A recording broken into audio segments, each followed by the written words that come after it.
भारती हेमाराम चौधरी साहब, हमारे अखिल भारतीय कांग्रेस कमेटी के पंजाब के प्रभारी, पूर्व मंत्री राजस्व और आपके यहाँ के विधायक हरीश चौधरी जी, हमारे मिनिस्टर मेरे साथी साले मोहम्मद जी, आपके लोकप्रिय विधायक मेवाराम जैन साहब, मानवेंद्र सिंह जी जसोल जी, हमारे वरिष्ठ नेता अमीन खान साहब, रूपाराम जी धनदेव जी, पद्माराम जी, तमाम ये हमारे विधायकगण बैठे हुए हैं, राम सिंह राव, सुनील परियार जी, दीपक माली जी, महेंद्र चौधरी जी, फतेह खां जी जिलाध्यक्ष, गफूर अहमद साहब, पंकज प्रताप सिंह जी, श्रीमती अंजना मेघवाल पूर्व जिला प्रमुख, श्री बालाराम जी, गोपाल राम जी मेघवाल साहब, श्रीमती समा बानू और तमाम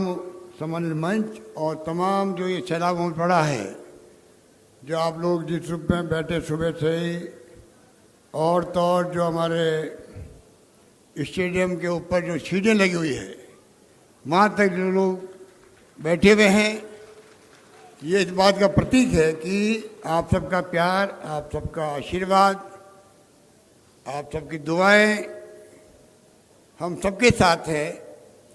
और इसी कारण से आप लोग सब पधारे भी हो। मेवाराम जैन जी कह रहे थे कि हम आपको आभार व्यक्त करने के लिए बुलाए हैं। आभार व्यक्त करने की बात नहीं है, ये हमारा जब आपका आशीर्वाद से मैं तीसरी बार मुख्यमंत्री बना हूँ और आपने 7 में से 6 सीटें जिताई यहाँ से, तब जाके सरकार मेरी बनी है। अगर आप इस प्रकार से सहयोग नहीं करते तो सरकार कैसे बनती। इसलिए मेरा फर्ज बनता है कि मैं एक एक पल जिंदगी का, जो मेरी बचपन से प्रकृति है, कैसे मैं सेवा करूं मानव मात्र की, प्राणी मात्र की। और मैं कहना चाहूँगा आपको, मैं कहीं मंदिर जाता हूँ, मस्जिद जाता हूँ, गुरुद्वारा जाता हूँ या चर्च जाता हूँ, कहीं जाऊँगा मैं, तो मेरी प्रार्थना यही होती है वहाँ पर। मैं नहीं मांगता मुझे आप मुख्यमंत्री बनाओ, मुझे एमएलए बनाओ, मुझे कोई केंद्रीय मंत्री बनाओ। मैं सिर्फ वहाँ ये प्रार्थना करता हूँ भगवान से कि ब्रह्मांड में जो भी प्राणी मात्र है और मानव मात्र है उसका कल्याण हो, बस यही मेरी प्रार्थना होती है। क्योंकि मैं राजस्थान का हूँ, जिम्मेदारी मुझे राजस्थान की मिली है। सोनिया गांधी जी ने मुझे विश्वास किया, राहुल गांधी ने विश्वास किया। 3 बार मुख्यमंत्री बनना कोई मामूली बात नहीं होती। देखो, तो मेरा फर्ज बनता है कि जो विश्वास प्रकट किया है उस विश्वास से मैं खरा उतरूं। उसके लिए मैं जी जान से कोई कसर नहीं छोड़ रहा हूं। ये सपना देखते हुए राजस्थान देश के अंदर कम से कम 2030 तक नंबर 1 राज्य कैसे बने। और अब संभावना है, पहले संभावना नहीं थी। मैं बचपन से, हरीश चौधरी जी कह रहे थे कि मैं यहाँ पर जब NSU में था तब भी मैं आता था। बाद में मैं MP बन गया, हेमाराम चौधरी जी MLA बन गया 80 के अंदर, तब भी मैं आया करता था। और तो और एक बार मलेरिया का प्रकोप हो गया, 1000 लोग मलेरिया मर गए बाड़मेर, जैसलमेर, जोधपुर जिले के अंदर। तब मैंने जोधपुर, जैसलमेर, बाड़मेर के दौरे किए थे। एक PSC गया, CHC गया, सब मुझे आज भी इस बात को स्मरण है मुझे। तो मेरा लगाव हमेशा इस बॉर्डर एरिया से रहा है, जो यहाँ नेता बैठे सब जानते हैं। बाड़मेर हो, जैसलमेर हो, जोधपुर हो, बीकानेर हो, गंगानगर हो, मैं बचपन से ही जब मेरा मौका लगा तो मैंने बॉर्डर एरिया के दौरे किए। वहाँ के BSF की चौकियों में गया, अरे मुख्यमंत्री भी और बिना मुख्यमंत्री भी, क्योंकि मुझे मालूम है कि यहाँ की समस्याएं क्या है। बल्कि मैं कई बार कहता हूँ, जो मैंने सीखा है मारवाड़ से, मेंबर पार्लियामेंट के रूप में जोधपुर जिले से, एक कार्यकर्ता के रूप में पूरे पश्चिमी राजस्थान से, अकाल में, सूखे में क्या तकलीफ होती है लोगों को, पीने का पानी, गायों के लिए भी, मनुष्य के लिए, रोजगार की कितनी बड़ी मांग होती थी जमाने के अंदर। अब तो सोनिया गांधी जी ने मनमोहन सिंह ने आराम कर दिया नरेगा दे करके, महानरेगा 100 दिन का रोजगार गारंटी कानून बना के दे दी गई आपको, तब शांति हुई देश के अंदर। और मैंने 25 दिन बढ़ा दिया अभी आपके राजस्थान के अंदर, 25 दिन का खर्चा स्टेट गवर्नमेंट देगी, शहरों के अंदर भी गाँव के अंदर भी। तो मैं कहना चाहूँगा कि ये सीखा जो मैंने है, आज मैं अगर शासन कर पा रहा हूँ। मैनिफेस्टो तो है हरीश चौधरी का, ये हमारा अध्यक्ष था मैनिफेस्टो का, शानदार मैनिफेस्टो बना जन घोषणा पत्र के नाम से। राहुल गांधी की इच्छा थी कि दौरे करके बनाओ, जनता क्या चाहती है वो लिखो मैनिफेस्टो के अंदर, घोषणा पत्र के अंदर। घोषणा पत्र हरीश चौधरी का, इम्प्लीमेंट करने की जिम्मेवारी मेरी आपने डाली है, तो मैं निभा रहा हूँ उसको, बखूबी निभा रहा हूँ। इसलिए मैं कहना चाहूँगा शानदार तरीके से फैसले हो रहे हैं। करीब 90% के आस पार मैंने घोषणा पत्र पूरा कर दिया, जन कल्याण घोषणा पत्र। तो आप सोच सकते हैं एक के बाद एक बजट पेश किए गए। 5 बजट मैंने पेश किए खुद ने वित्त मंत्री के रूप में, 5 मैंने टैक्स नहीं लगाया, कभी भी टैक्स नहीं लगाया। नंबर 1 शानदार वित्तीय प्रबंधन कर रहे हैं। इतनी बढ़ चढ़ के योजनाएं आ रही है, आपकी कल्याण की योजना आ रही है। अभी मैं गया कैंप में पास में आपके, क्या महिलाएं और बुजुर्ग और किस्से कहानी बता रहे थे, मीडिया वाले मेरे साथ थे। ललन टॉप जो एक हमारा चैनल है एक प्रकार से इंडिया टुडे का, उनके मिस्टर सौरभ आए हुए हैं। वो देखते रह गए भाई ये इस प्रकार से लोग कितने खुश हैं। पेंशन 500 के 1000 हो गई, 750 के 1000 हो गए। 25 लाख का बीमा, बीमारी का 3 पैसे मिले अभी, 2.5 लाख का, 3 लाख का इलाज हुआ उनके। एक बूढ़े आदमी ने कहा मेरे स्टंट लग गया, तो मैंने कहा देखो आप बुजुर्ग आदमी गांव का कह रहा मेरे स्टंट लग गया, मतलब स्टंट जो लगता है अंदर छल्ला, हम मारवाड़ी में कहते छल्ला लग गया, वो कह रहा स्टंट लग गया। इतना बदलाव आ गया समाज के अंदर कि एक गांव में मालूम है कि इसको स्टंट कहते हैं। लगा उसके एक नया पैसा नहीं लगा। परसों में अंत्येष्टि में गया एक जज साहब की, 5-7 दिन पहले एक व्यक्ति मिले मुझे, मेरे पास बैठे हुए थे, कहने लगे साहब कि मेरे घर पे जो स्टाफ है कैंसर हो गया, 17 लाख का बिल बना उनके इलाज का, 17 लाख की फ्री हो गया इलाज, उसका कैंसर का इलाज फ्री हो गया। तो आप सोच सकते हो कि जो हमारी स्कीमें हैं, ये स्कीमें आपको जान के खुशी होगी। देश के कई स्कीमें देश के किसी राज्य में नहीं है, चाहे वो आपके 25 लाख का बीमा हो, चाहे आपका 500 रुपये गैस सिलेंडर, हिंदुस्तान में कहीं पे भी नहीं है। करीब 80 लाख महिलाओं को मिलेगा गैस सिलेंडर 500 रुपये का। प्रति गैस सिलेंडर 640 रुपये सरकार डीबीटी करेगी, बहुत जल्दी करने जा रही है। स्कीम लागू होगी 1 अप्रैल से। जिसने खरीद लिया 1 अप्रैल को, अप्रैल में खरीद लिया, मई में खरीद लिया, जून आ गया, उन सब के डाटा कलेक्ट किए जा रहे हैं डीबीटी के लिए बैंक अकाउंट। भारत सरकार ने हमें कॉपरेट नहीं किया, हमने उनसे मांगा आप दीजिए हमें, हम चाहते हैं कि सबको डीबीटी करना चाहते हैं, नहीं दिए हमें।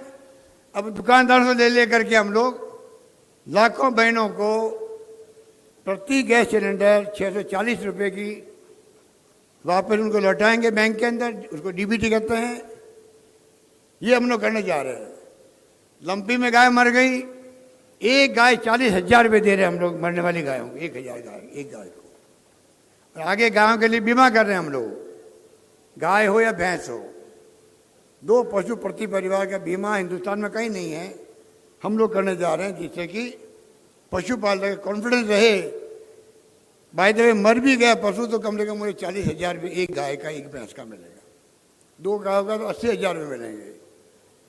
5 रुपये प्रति लीटर हम दूध का दे रहे हैं पशुपालकों को, दूध उत्पादकों को, मजबूती से दूध कलेक्शन हो सके। तो एक एक स्कीम सोच समझ के की गई।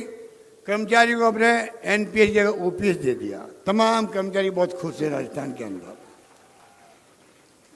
उनके लिए आरजीएसएस लागू कर दिया, हिंदुस्तान में कहीं नहीं है।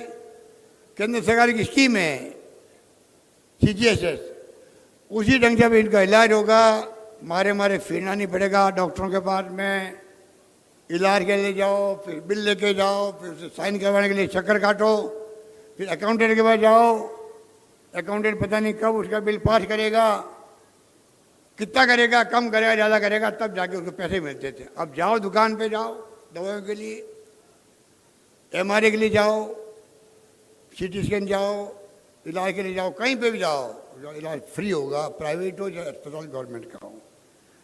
तो उनके लिए हमने बहुत कुछ किया है। और पेंशन हमने सब लोगों की 500 थी, 750 थी, उनको हमने कह दिया पर कम से कम सबको 1000 पेंशन मिलेगी, मिलेगी सबको। और दूसरा, अब आने वाले सालों में बार बार आपको घोषणा की जरूरत नहीं पड़ेगी, हर साल 15% पैसा अपना बढ़ जाएगा, हर साल बढ़ जाएगा पैसा। इस प्रकार से हमने करीब 500 बच्चों को विदेश भेज रहे हैं। आप सुनिएगा, बाड़मेर के लोगों, मैं आपको निवेदन करना चाहूँगा, मेरा नम्र निवेदन है कि डॉक्टर अंबेडकर जब नौजवान थे, छात्र थे, तो उनको भेजा गया, बड़ौदा के महाराजा के द्वारा भेजा गया पढ़ने के लिए विदेश के अंदर। वो डॉक्टर भीमराव अंबेडकर, स्कूल में छुआछूत होती थी, पानी नहीं पी पाता था, वहाँ पर सब जगह छुआछूत होती थी बचपन के अंदर, स्कूल के अंदर भी। उसको बड़ौदा के महाराजा ने भेजा, मान लो पढ़ने के लिए इंग्लैंड भेजा, वो इंग्लैंड भी गए, अमेरिका के कई जगह होंगे, पर आज वो अंबेडकर संविधान निर्माता बन गया देश के अंदर। आज वो देश दुनिया में नाम अंबेडकर का, डॉक्टर अंबेडकर, बाबा साहब भीमराव अंबेडकर नाम हो गया। तो मैं पहले 200 थे, अब 500 बच्चों को भेज रहा हूँ मैं विदेश के अंदर। कहीं जाओ, इंग्लैंड जाओ, अमेरिका जाओ, ऑस्ट्रेलिया जाओ, कनाडा जाओ, जर्मनी जाओ, जहाँ आपका एडमिशन हो जाए, प्रवेश, आप अप्लाई कीजिए। 500 बच्चे जाएंगे पढ़ने के लिए, आने जाने का किराया सरकार दे रही है, वहाँ रहने खाने पीने का सरकार किराया दे रही है, इंतजाम कर रही है, फीस सरकार दे रही है। 2-3 कैटेगरी है, ज़्यादा पैसे वाले हैं तो उनकी फीस हम भर देंगे, किसी को आने जाने का खर्चा दे देंगे, जिस प्रकार की कैटेगरी है वो कर लेंगे। परंतु गरीब आदमी कोई है, आराम से जाए, पढ़ के आए, हो सकता है वो साइंटिस्ट बन जाए, हो सकता है अंबेडकर की तरह वो भी वकील बन जाए, संविधान विशेषज्ञ बन जाए, टेक्नोक्रेट बन जाए, इंजीनियर बने, डॉक्टर बने, कोई बन सकता है। पर आज उस पर परिवार में ये भावना रहती है, सरकार मेरे साथ खड़ी है, मेरे बच्चों को कोचिंग करवानी है, तो 30,000 बच्चों को हम लोग कोचिंग करवाते हैं। कोटा हो, जयपुर हो, सीकर हो, कहीं पर भी हो, जब कोचिंग क्लासेस करते अनुप्रति योजना के अंतर्गत 30,000 बच्चों की शिक्षा का भार उठा रही सरकार, उठा रही है, क्योंकि गरीबों के पास में कोचिंग करने के पैसे भी नहीं होते कोचिंग जाने के लिए। RT लागू किया सोनिया जी ने और मनमोहन सिंह जी ने, नरेगा, RTE, शिक्षा का अधिकार और भोजन का अधिकार, खाद्य सामग्री का 2 रुपये किलो गेहूं, 3 रुपये किलो चावल, नरेगा, ये 4 क्रांतिकारी काम किए, पार्लियामेंट में कानून बने। वो हम चाहते हैं कि इस रूप में जो है एक 5वां कानून और बने, राइट टू सोशल सिक्योरिटी। जो पेंशन आज देते हैं 1000, मैं चाहता हूं पूरे देश के अंदर जो मजदूर है, जो बूढ़े लोग हैं, जो काम नहीं कर पाए हो जिंदगी के अंदर, और बुढ़ापे में कोई घर में बेटे पोते भी शायद है नहीं है, तो इस लायक नहीं कि वो उसका खर्चा उठा सके, परिवार का ध्यान रख सके। सरकार की ड्यूटी है। हम बातें बहुत बड़ी बड़ी करते हैं आजकल। तो मैं प्रधानमंत्री मोदी जी से कहना चाहूँगा, राइट टू सोशल सिक्योरिटी, सामाजिक न्याय के लिए, सामाजिक के लिए राइट टू सोशल सिक्योरिटी, सामाजिक सुरक्षा का अधिकार का कानून पास करो पार्लियामेंट के अंदर। सबको सुरक्षा दो, देशवासियों को, जिसको जरूरत है उसको सुरक्षा दो, तब जाके के हैप्पीनेस इंडेक्स बढ़ेगा, खुश रहने के परिवार के अंदर जज्बा पैदा होगा, भाई मुझे कम से कम सरकार मेरे साथ खड़ी है। यहाँ की बात नहीं कर रहा, दुनिया के मुल्कों में ये है, जो विकसित राष्ट्र है वहाँ ये सब व्यवस्थाएं हैं, ये व्यवस्था देश में लागू होनी चाहिए। वो समय आ गया है। इसलिए मैं कहना चाहूँगा कि इस प्रकार से हमने जो व्यवस्था करी है, मैं चाहता हूँ कि हम सब मिलकर के राजस्थान को उस तरफ ले जाएं। लंबी रोग, अब बताइए 40,000 रुपये प्रति गाय सरकार दे रही है लंबी रोग में मरने वाली गायों को। 50-60 लाख गायें जो भी है हजार, उनको जल्दी हम लोग डीबीटी करने वाले हैं, उनके परिवार वालों को, लंबी रोग में मरने वाली गायों को, और आगे उनके लिए बीमा भी कर दिया गया। उड़ान योजना लोग संकोच में बात नहीं करते। हमारी बहनें माताएं, मेरी बेटी है और मेरी बहनें बैठी हुई है, मैं कहना चाहूँगा आप सबको, माहवारी होती है महिलाओं को, ये कुदरत की देन है। घर में लोग चर्चा नहीं करते हैं। बचपन में माँ भी अपने बेटे को नहीं कहती थी कि ये क्या होता है, कोई को बहाना करती थी कि आज कोई हाथ लग गया, आज मैं उपवास किया हुआ, पता नहीं क्या क्या कहते थे। वो जमाना गया, बीमार पड़ती है घूंघट के अंदर महिला गांव के अंदर, बार बार इन्फेक्शन होता है और वो बीमार पड़ती है, कहीं हमारे बच्चे पैदा नहीं होते हैं, बाद में किसी को कैंसर हो जाता है, बीमारी लग जाती है, कोई गंभीर बीमारी लग जाती है।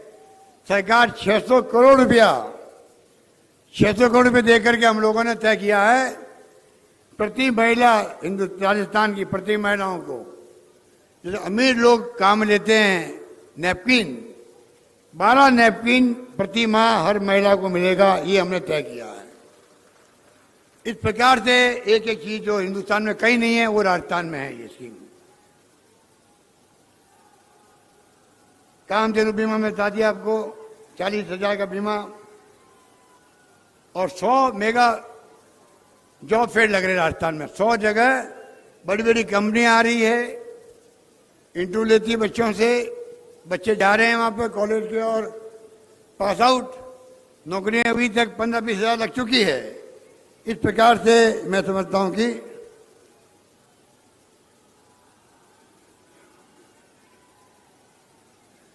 तो आप सोच सकते हो कि यही भावना हम सबकी है कि मेगा जॉब फेयर लगाने की मैंने घोषणा की बजट के अंदर 100।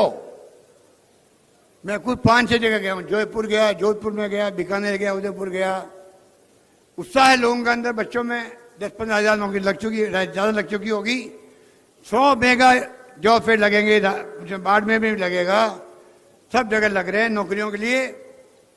क्योंकि राहुल गांधी की यात्रा थी, उसमें था महंगाई, बेरोजगारी, नॉन वायलेंस, हिंसा नहीं होनी चाहिए, प्यार से मोहब्बत से सब रहो, हिंदू मुस्लिम सिख ईसाई फारसी जैन जो भी है, तनाव नहीं होना चाहिए। जब तनाव होता है, हिंसा होती है और विकास रुक जाता है, वो नहीं होना चाहिए। ये उनका थीम थी। और चौथी थीम थी अमीर गरीब के बीच में खाई नहीं बढ़नी चाहिए। ये चारों थीम लेके मैंने बजट पेश किया है, उसके आधार पर भी हम आगे बढ़ रहे हैं। और तो और महिलाएं बैठी हुई है, मैंने जन आधार कार्ड में महिलाओं को बनाया मुखिया घर का, 1,35,00,000 महिलाओं को। जल्दी हम शुरुआत कर रहे हैं, थोड़ा टाइम लग रहा है, सप्लाई के अंदर भी टेलीफोन के 40 लाख महिलाओं को पहले फेज के अंदर जल्दी हम चाहेंगे 1,35,00,000 महिलाओं को स्मार्टफोन देंगे। हम लोग सब महिलाओं को स्मार्टफोन देंगे, उसमें 3 साल की इंटरनेट सेवाएं फ्री होगी, ये भी मैं कहना चाहता हूँ। इस प्रकार से ये तमाम स्कीमें जो है हिंदुस्तान में कहीं नहीं है जो राजस्थान में है। और बाकी तो आप देखते हो कि महंगाई राहत शिविर जो है, इसमें आप देख ही रहे हैं कि हमने कमी रखी नहीं है। बालोतरा नया जिला बन गया आपका, पुरानी मांग थी, और बालोतरा जिला बनने के बाद में मैं पहली बार आया हूँ यहाँ पर बाड़मेर जिले के अंदर। अब मैं 55 गया रिफाइनरी देखने के लिए, काम चल रहा है। मैं मीडिया से बोल के आया हूँ, कल आप पढ़ेंगे 31 दिसंबर 2024 तक कॉमर्शियल प्रोडक्शन शुरू हो जाए। ये हमारा प्रयास नहीं है, बल्कि उनको मैंने पाबंद किया, रिफाइनरी वालों को। बहुत लेट कर दिया आपने। 38,000 करोड़ की योजना थी मेरे वक्त में, जब मैं डॉक्टर वीरप्पा मोइली को लेकर आया था, सोनिया गांधी जी आई थी, पचपदरा में। आप बताइए, आज वो बहुत 1000 करोड़ की स्कीम बन गई है, क्योंकि 5 साल तक बीजेपी ने इस काम को रोके रखा। उस काम से आज भुगतना पड़ रहा है हम सबको, एचपीसीएल को भी, स्टेट गवर्नमेंट को भी। अब मैं चाहता हूं कि वो बने तो केमिकल कॉम्प्लेक्स साथ में, उसके आधार पर कई हजार तरह की, लाखों तरह की लगेगी, इंडस्ट्री लगेगी, छोटी मोटी लगेगी, रोजगार मिलेगा। बाढ़ में तेल निकलने के बाद में अब हमारा, और दूसरा है, हम चाहेंगे 6 लेन बने, जोधपुर से बाड़मेर तक बने, 6 लेन बने, 55 बने ही बने। आज मैंने कहा ट्राई करेंगे आगे बाड़मेर तक भी क्यों नहीं आ जाए, क्योंकि सारा ट्रैफिक जो है, चाहे गुजरात से आओ चाहे जोधपुर साइड से आओ, तो इतनी ट्रकें चलेगी रिफाइनरी बनने के बाद में कि ट्रैफिक जाम नहीं रहना चाहिए, तकलीफ नहीं पाना चाहिए लोगों की। इसलिए मैं कहना चाहूँगा कि हालात बड़े जो हैं आपके सामने हैं। अब मैं कहूँ इतनी बातें कम, इतनी स्कीम मेरे पास में है, और जो मांगा मैंने कहा, हेमाराम जी ने ठीक कहा कि मांगा जो मुख्यमंत्री दिया हम लोगों को, खाली हेमाराम जी की बात नहीं है, मैंने तमाम हमारे एमएलए साहबान को कह रखा था, तुम मांगते मांग थक जाओगे, मैं देते देते थकूंगा।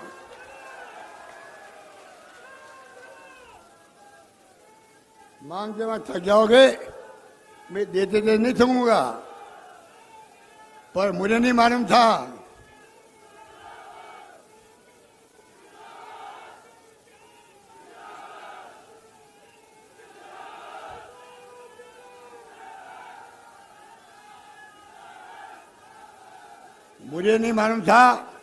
कि मदन प्रजापत, हरीश चौधरी जी ये मांग के मांग थक जाओगे, नहीं थकूंगा। तो मैंने कहा कॉलेज मांगेंगे, स्कूल मांगेंगे, तहसील मांगेंगे, पीएचसी मांगेंगे, सीएससी मांगेंगे, उप तहसील मांगेंगे। मुझे क्या पता था कि ये जिले मांग लेंगे। वही मैंने निभाया। एक साथ में 19 जिले डिक्लेयर किए, मैंने 19 जिले डिक्लेयर किए।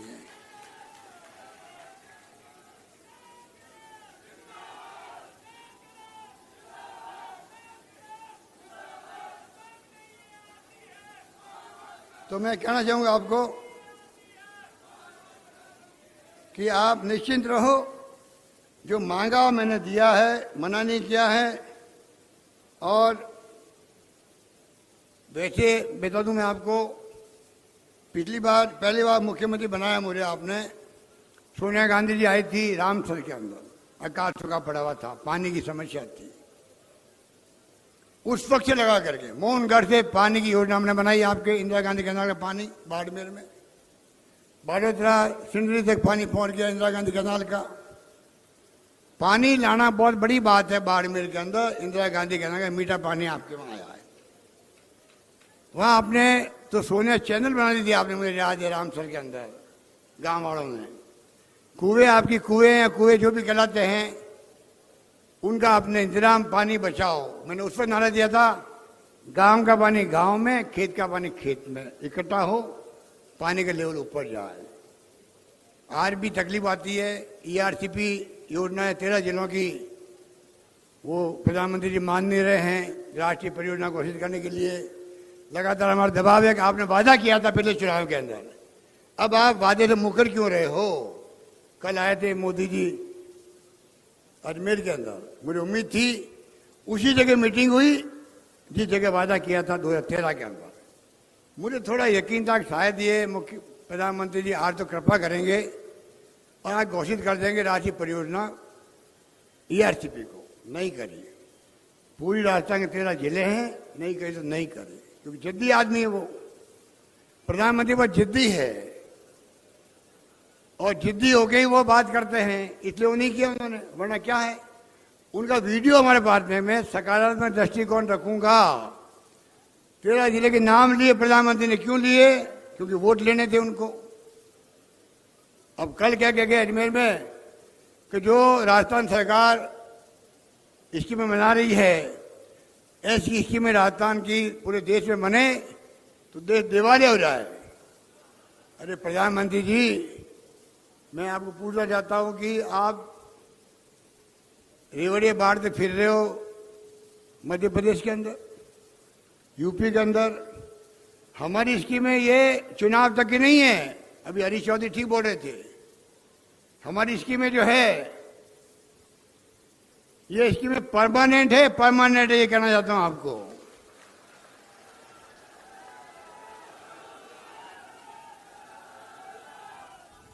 अगर मैंने कहा है 25 लाख का बीमा होगा, 25 लाख का बीमा होगा, तो 25 से 30 ही हो सकते हैं, 20 नहीं होने वाले हैं, ये मैं कहना चाहता हूं। क्योंकि आपको शायद जानकारी है, हमने स्वास्थ्य का अधिकार कानून पास किया है असेंबली के अंदर। ऐसा हिंदुस्तान में दुनिया में कहीं नहीं होगा। राइट टू हेल्थ तमाम हिंदुस्तान के अखबारों ने लिखा है, उसको संपादक लिखे हैं। और ये कहा 20 साल पहले सुप्रीम कोर्ट ने कहा था जो बात, वो राजस्थान गवर्नमेंट ने पूरी करी है। राइट टू हेल्थ का कानून बन गया, जैसे पार्लियामेंट में बनाए थे सोनिया गांधी जी ने और डॉक्टर मनमोहन सिंह जी ने, वैसे कानून बना के पास किया हम लोगों ने। कोई बात इसको बंद नहीं कर सकता। स्वास्थ्य का अधिकार मिल गया आप सबको। आपके इलाज का खर्चा उठाने की जिम्मेवारी किसकी है? सरकार की है, ये मैं कहना चाहता हूं आपको। इस प्रकार की फैसले हमने किए हैं। 25 दिन बढ़ा दिए हमने नरेगा में, हम वापस कम करेंगे चुनाव के बाद में। ये काम हमारा नहीं है, यूपी में जरूर हुआ है। जो किट बटा है वहां पर चुनाव के वक्त में खाद्य सामग्री का, मैंने चुनाव के बाद में उसको बंद कर दिया गया। ये हम लोग उसमें नहीं है, हम लोगों ने दिए हैं। स्कीमें हमारी परमानेंट स्कीमें हैं और मजबूत होगी। ओपीएस के पीछे नहीं हटने वाले हैं। लागू है तो लागू है, सोच समझ के किया उसको भी हम लोगों ने। इस प्रकार से जो है ये काम हो गए हैं। प्रधानमंत्री जी को पूछो, आप कह दिवालिया हो जाएगा। अरे कर्जा तो लेके सरकारें चलती दुनिया भर की, ये तो वित्तीय प्रबंधन होता है। उनको मैं पूछना चाहूंगा, 2014 में सरकार उनकी बनी थी, कर्जा था भारत सरकार पर 55,000 करोड़। आज कितना हो गया? 155,000 करोड़ हो गया। 155,000 के लाख है रे सब, 155 लाख है। तो तू चुप क्यों बैठा भैया? 55 लाख करोड़ का था कर्जा भारत सरकार पर।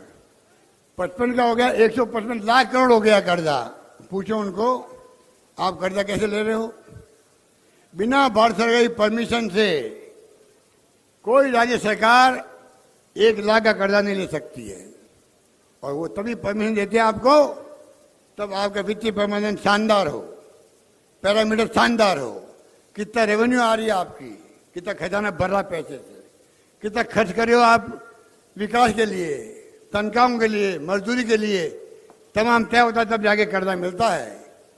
इसलिए मैं कहना चाहूँगा, इनके आपके यहाँ जो संजीवनी एक मामला संजीवनी का, बाड़मेर के लोग सब ज़्यादा दुखी हो उसमें। संजीवनी में 2-2.5 लाख परिवार बर्बाद हो गए हैं। मेरे पास 3 बार आया वो, 50-100 लोग आए मेरे पास में, आंखों में आंसू आ रहे हैं उनके। क्या क्या किस्से गाने सुनाए, मैं तो खुद भावुक हो गया। किसी के 1 करोड़, किसी के 50 लाख, किसी 25 लाख। क्या कमाल है बूढ़े बूढ़े लोगों के। एक तो बेचारा जो संघर्ष कर रहा है, कमेटी बनाई है 3-4 लोगों की, संघर्ष करने वाला पढ़ा लिखा आदमी है, नाम मैं भूल गया।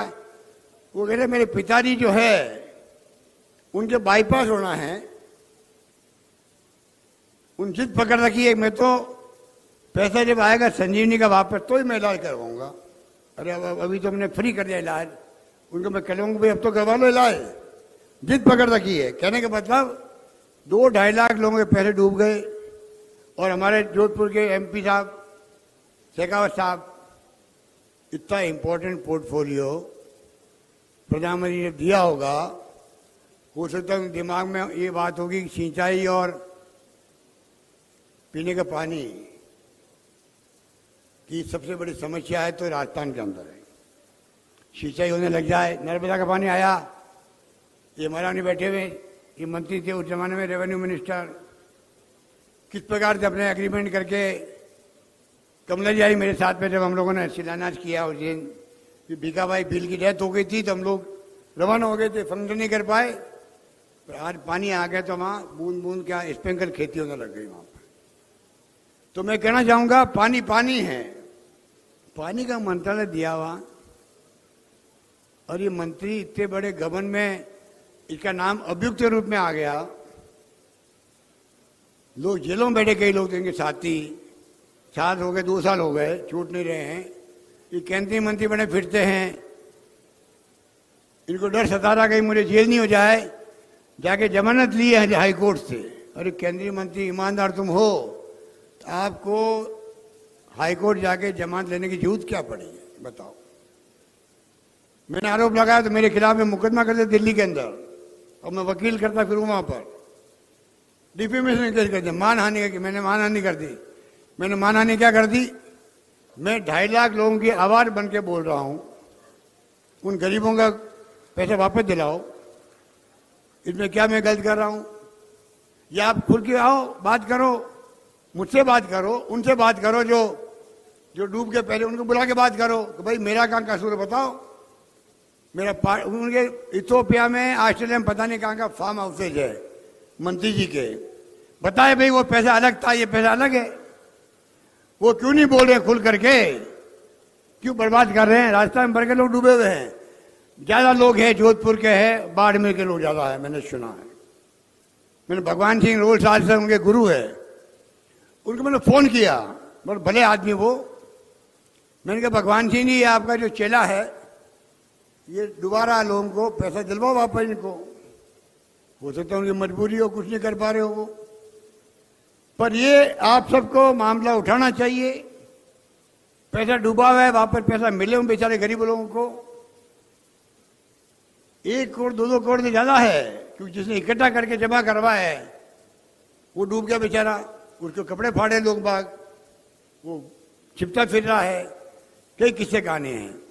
इसलिए मैं कहना चाहूंगा मोदी जी, राजस्थान तो दिवालिया होगा नहीं, आपके मंत्रियों का दिमाग जो है उनका दिवालियापन निकल गया है, तो उनको ठीक करो, ठीक करके उनको आप समझाओ।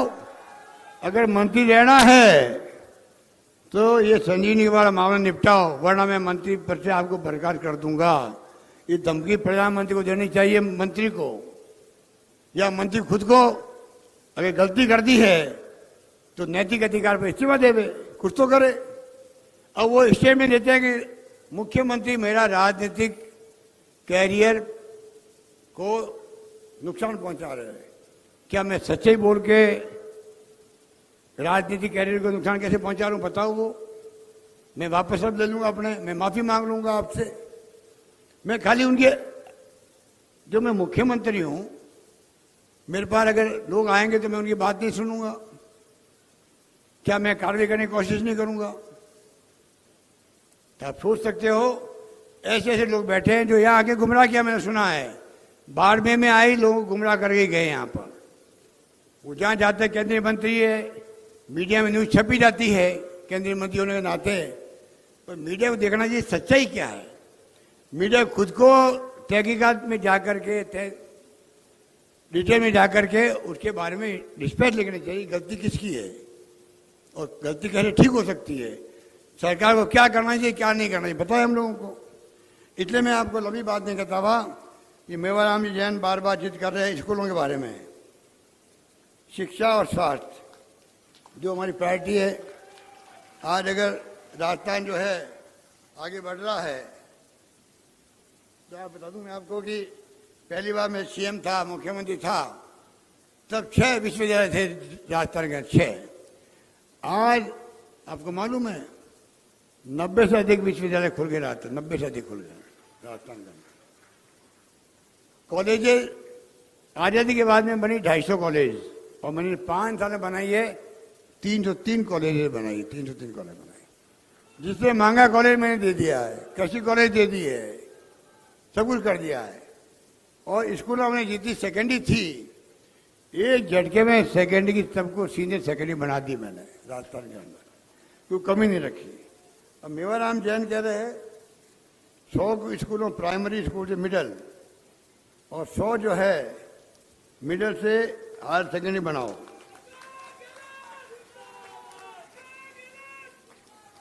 तो ये जो है एक तो आपकी मांग ये है, एक जो है टांके की बात की गई। टांके की टांका पहले आपके यहाँ पर 3 लाख का टांका बनता था, बीजेपी की गवर्नमेंट आई तो उन्होंने कर दिया 2 लाख का टांका कर दिया। हमारी गवर्नमेंट आई, हमने वापस 3 लाख का कर दिया। तो उसमें कुछ व्यवधान आया दिखता मैंने सुना है। तो मैं घोषणा करना चाहूँगा, पहली बात तो टांका है उसकी लिमिट 3 लाख तक ही रहेगी टांकों की। एक तो मैं ये कहना चाहता हूँ। और एक मैं कहना चाहूँगा आपको कि आपके जो स्कूलें हैं, क्योंकि जैसलमेर बाड़मेर का एरिया जो है बहुत लंबा चौड़ा है, एक गांव दूसरे गांव की दूरियां बहुत लंबी है। ये बात हम बार बार कह रहे हैं केंद्र सरकार को, मोदी जी को। हमारे एक गांव से दूसरे गांव में बिजली पहुंचानी हो, पानी पहुंचाना हो, सड़क बनानी हो, यूपी से और बिहार अन्य राज्यों से कई गुना ज़्यादा पैसा खर्च होता है, क्योंकि लंबी लंबी दूरी हमारे गाँव की है, एक गांव दूसरे गांव की। ढाणियों में लोग रहते हैं, ढाणियों पहुँचाना है और ज़्यादा खर्च होता है, चाहे बिजली पहुँचाओ चाहे आप सड़क बनाओ। ये बात समझ में नहीं आ रही केंद्र सरकार की। हम तंग आ गए हैं कहते कहते। आप समझो राजस्थान की भौगोलिक स्थिति को। राजस्थान आज देश में, छत्तीसगढ़ अलग बन गया मध्य प्रदेश से, उसके बाद में सबसे बड़ा भौगोलिक दृष्टि से स्टेट राजस्थान है देश का। आपको समझना चाहिए कि आप यहाँ पर स्कीम बनाओ, हमें उस पर इमदाद करो जिससे कि हम आराम से पानी पहुँचा सकें, सड़क बना सकें, बिजली पहुँचा सकें। राज्यों के पास इतना पैसा होता नहीं है, पर अभी तो वो मान नहीं रहे हैं। बल्कि JJM जल जीवन मिशन पहले हमारे कांग्रेस वक्त में 90-10% था पैसा, इन्होंने कर दिया 45% और 10% पैसा जनता से लो। मैंने घोषणा की बजट के अंदर 10% का पैसा जो है जनता का जो हिस्सा है वो सरकार स्टेट गवर्नमेंट देगी, जनता से हम पैसा वसूल नहीं करेगी। मैंने घोषणा कर दी है। और अंत में कहना चाहूँगा कि ये जो मांग कर रहे हैं मेवाराम जी स्कूल की, क्योंकि हमने कॉलेज, विश्वविद्यालय, IIT, IIM, IIIT सारी संस्थाएं राजस्थान बन चुकी है। लॉ यूनिवर्सिटी बन गई है, निफ्ट आ गई है।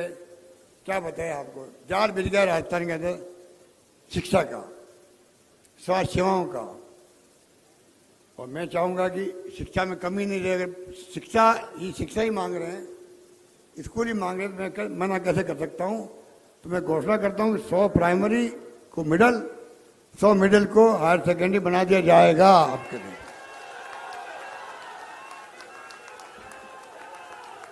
यही बात कहता हुआ मैं अपनी बात समाप्त करता हूँ। धन्यवाद। आप लोग पधारे उसके लिए आपका शुक्रिया, बहुत बहुत धन्यवाद। धन्यवाद। जय हिंद।